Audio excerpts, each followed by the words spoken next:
Okay, so going back to pick up some of the lessons that I wasn't able to do, and we're going to start with number 38. And when I read number 38, I came across a sentence that harkens back to the Bible and guidance I was given concerning this particular idea, and how to look at some of the things that were going on in the world today with the certainty that the underlying, how would I say this, even the defense mechanisms that we utilize, which is a subject that's dealt with extensively within the Sparkly edition, even the defense mechanisms that we utilize do harken back to our original state and our creative reality, although get perverted by the ego for its own use based on its need to be a getting device. So the sentence that was at the end of the lesson is, "There is nothing my holiness cannot do," and the sentence reads this: "The purpose of today's exercise is to begin to instill in you a sense that you have dominion over all things because of what you are." In the Bible, it talks about the fact that man has been given dominion over the animal, vegetable, mineral kingdom because of the nature of who he is and how he was created, being, in the sense, the Prince of Peace. If God is our Father and it is his kingdom, then that makes us the prince. We are a principality. And that also harkens back to esoteric teachings and the way man was looked at by earlier understandings of our divine nature. So when I look at it, we have the problem.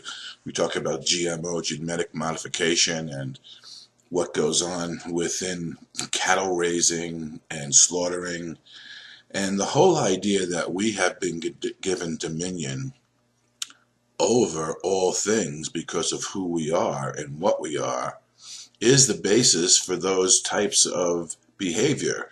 However, when that understanding is interpreted by the ego being a getting mechanism based on need and lack, what we have is begin to manipulate what we have dominion over for the purpose of justifying our condition of being in need and lack, and thereby utilizing it to reinforce the false condition and the laws of man rather than the laws of God. In a true sense, we have been given dominion over all things, and yet in our holiness, which are one and the same thing, in the wholeness of our creation, having been created without lack, and certainly without a love lack or a lack of love in us, the kingdom of heaven is reigned by the rule of love. And when we look at having dominion over all things, it would include the world.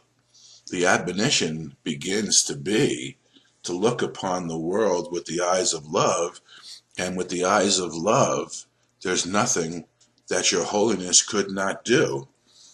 And in fact, in the recognition of our holiness and the experiential, let's call it the experiential understanding, the nature of experiencing your own wholeness to be that which is created without need and without lack of any kind, the way we would express our dominion over all things would not be certainly one of the need to modify genetics in order to overproduce so that we can utilize everything to feed the need and the lack that we experience, rather than utilize the love of God as a way to look upon all things and let all things be responsive to love rather then let all things be modified by the fear of the ego that there will never be enough, and that unless we do these things, everyone's going to starve.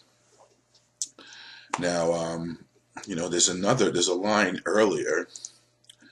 There is nothing my holiness cannot do. Your holiness reverses all the laws of the world, which is which has just been speaking to. Is beyond every restriction of time and space, distance, and limits of any kind. Your holiness is totally unlimited in its power because it establishes you as a son of God at one with the mind of his creator. Not one, not in a sense the same as our creator. All things are limited, and this is another misunderstanding that is brought about by the way the Course is worded, and the ego's attempt to interpret the words of the Course rather than ask for clarification of the terms used in the Course based on our ability to contact the Holy Spirit. Your holiness is totally unlimited in its power because it establishes you as a son of God at one with the mind of his creator. Now, God, Father, created us in his likeness and image.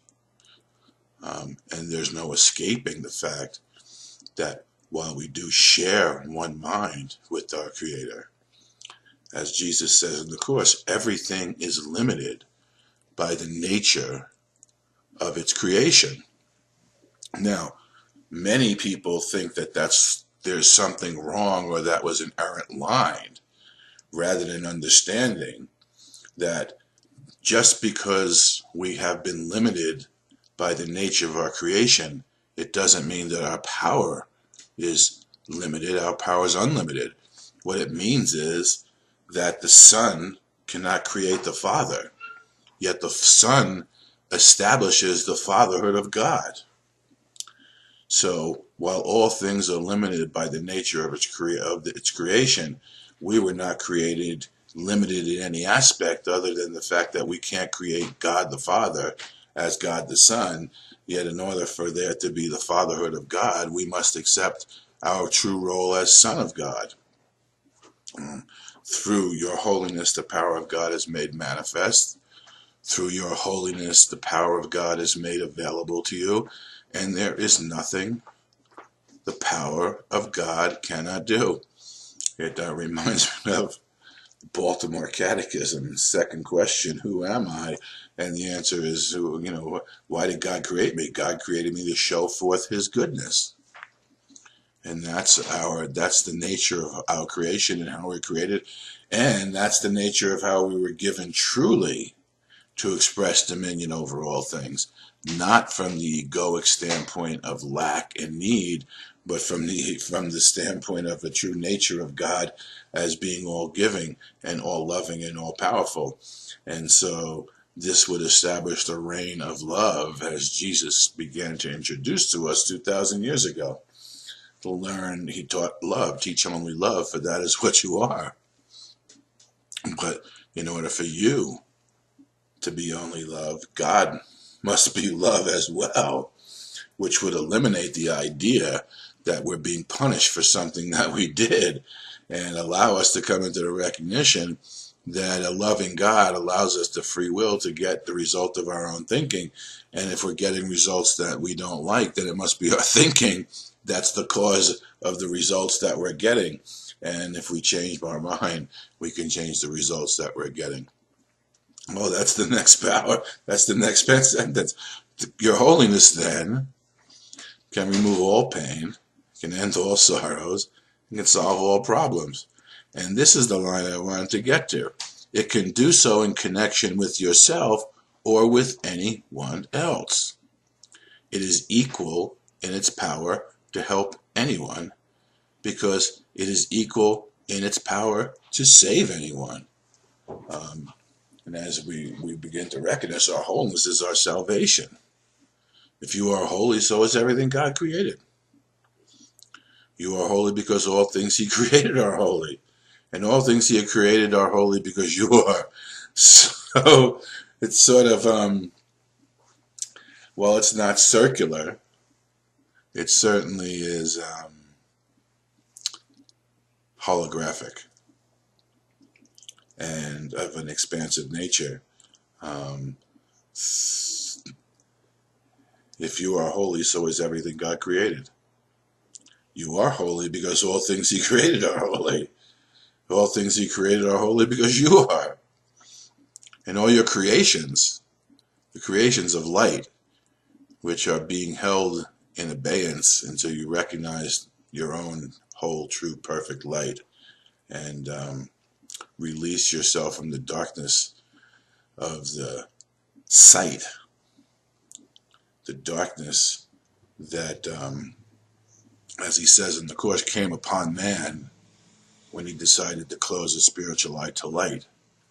So as we begin to reopen our spiritual eye to light, the light and the love of God, we begin to see with the single eye of light. And if our eye is single, then how bright will that light be? And how bright will we see with that light? It lights up the world. And as he says here, it's equal in power to help anyone. Why? Because we share that light. And the light in one mind can shine into another and reawaken instantaneously. And ultimately, that's what we're looking for. Jesus is shining his light directly into your mind right now through the utilization of the words that we're reading, because nothing leaves its source. And I assure you, these words come from the mind of Christ Jesus directly into your mind as the Christ. And he's not speaking into the body, he's speaking into the core of your being. And he's awakening you from the sleep that allows you to think you could be a body in space-time and subject to anything here. You're not subject to anything here. You've been given dominion over all things, being the Prince of creation. You are holy because all things here are created, and all things here are created are holy because you are. So in today's exercise, apply the power of your holiness to all problems, all difficulties, and all suffering in any form that you happen to think of in yourself or in someone else. We will make no distinctions because there are no distinctions. There could be no distinctions in wholeness, especially the wholeness that was created by God, because God, being whole, shares his wholeness with each and every one of you. You're a whole perfect soul in the kingdom, sharing the wholeness of the kingdom and having been given dominion over all things. So shine that light. There is nothing your holiness cannot do. Go out and practice the lesson. By now we have 4 longer practice periods, plus we're using it throughout the day constantly. So remember, there is nothing my holiness cannot do. Thank you. So there's nothing your holiness cannot do. Because that read, if you are holy, so is everything. So if you're holy, I'm holy. If you're holy, so is everything God created. And you are holy because all things he created are holy. So if I'm holy, you're holy. And all things he created are holy because you are. So he's holy. We're all whole and perfect. That's the nature of our creation. It's unassailable, not assaultable by the laws of man, not changeable by anything, yet it remains unrecognized until you release yourself from thinking that you're subject to the laws of man and become recognized in your own experience as having been given dominion over all things because of your holiness.